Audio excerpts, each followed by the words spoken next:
विदेशी आक्रांताओं ने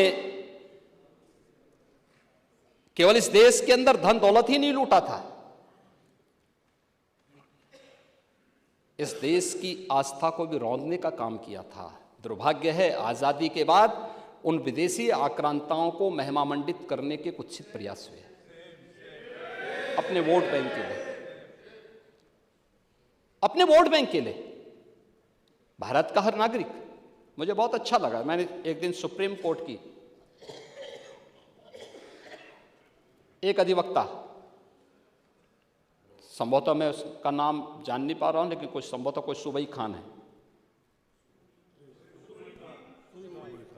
उन्होंने उनका एक वक्तव्य मैं सुन रहा था और बहुत अच्छा वक्तव्य बना। उन्होंने कहा, देखिए हम सब सनातन धर्मावलंबी हैं, हाँ मेरा मजहब इस्लाम हो सकता है, वो मेरी उपासना विधि है, मेरा मजहब है, लेकिन जन्म से हम सनातनी भारतीय हैं।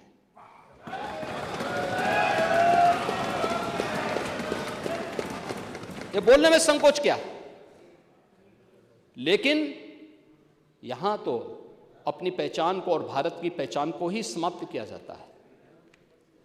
हम महिमामंडन कर रहे हैं उन्हीं आक्रांताओं का जो भारत की लोक आस्था पर प्रहार करते थे, जन विश्वास को रौंदने का काम करते थे।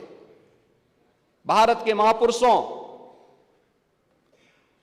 भारत के वीर सेनानियों, भारत के आराध्य देवों को अपमानित करते थे, जिनके खिलाफ हमारे वीर सेनानी लड़े थे, महापुरुष लड़े थे। आज उन महापुरुषों को सम्मानित करने की बजाय हम उन आक्रांताओं को महिमामंडन करें, यह देश अब स्वीकार करने को तैयार नहीं है, कतई स्वीकार नहीं होगा।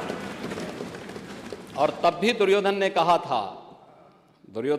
था, सुच्याग्रम नेव दास्यामि बिना युद्धेन केशव, यानी सुई की नोक के बराबर भी जमीन नहीं दूंगा मैं, एक कृष्ण युद्ध के बगैर नहीं दूंगा। तो महाभारत का युद्ध तो होना ही होना था। क्या हुआ, पूरा कौरव पक्ष से ही स्वाहा हो। हम मानते हैं मंदिर का विवाद न्यायालय में था,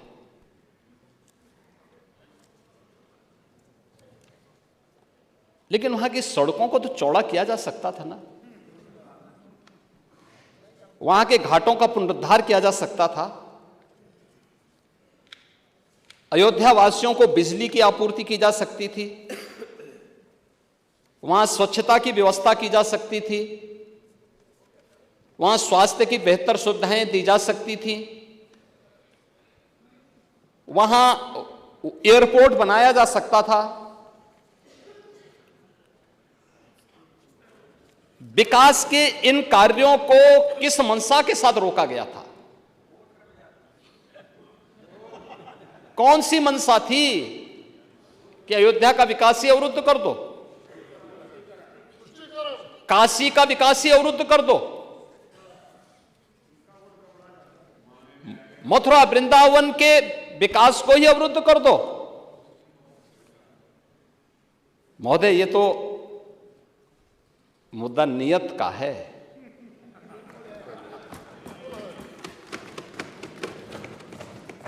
हमारी आस्था थी और नीति भी साफ थी और नियत भी बहुत स्पष्ट थी।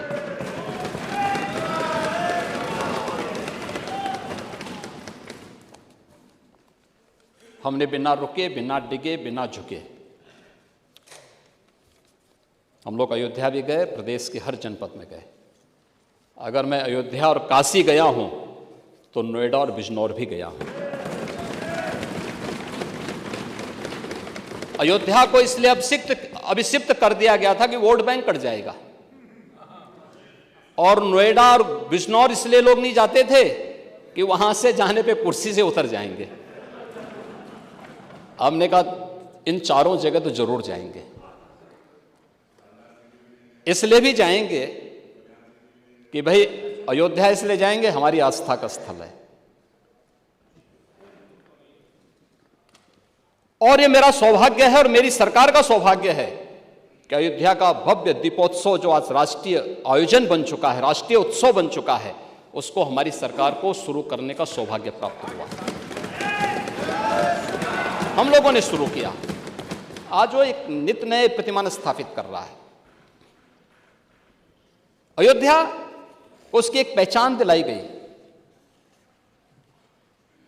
अयोध्या भी हम लोग गए, कोई संकोच नहीं किया। लोग बोलते थे कि मामला, हमने कहा विवाद एक स्थल विशेष का होगा, न्यायालय में सुनवाई हो रही है, लेकिन अयोध्या का विकास और वहां की जनता को, वहां आने वाले श्रद्धालुओं को आप वंचित कैसे कर सकते हैं सुविधाओं से। हम लोग गए। नोएडा और बिजनौर के भी बारे में मुझे बताया गया कि मुख्यमंत्री नहीं जाते। मैंने कहा क्यों? कहा कि मुख्यमंत्री उतर जाते हैं। तो मैंने कहा जो कल होना है वो आज हो जाए, अच्छा है, लेकिन मैं जाऊंगा जरूर। मैं दोनों जगह भी गया। जब व्यक्ति स्वयं शाश्वत नहीं है तो फिर कुर्सी किसकी शाश्वत रहेगी? वो जरूर जाए, लेकिन जाऊंगा जरूर, क्योंकि नोएडा भी उत्तर प्रदेश का पार्ट है और बिजनौर भी उत्तर प्रदेश का पार्ट है। मैं जरूर जाऊंगा। लेकिन हम लोगों ने कोई भेद नहीं किया।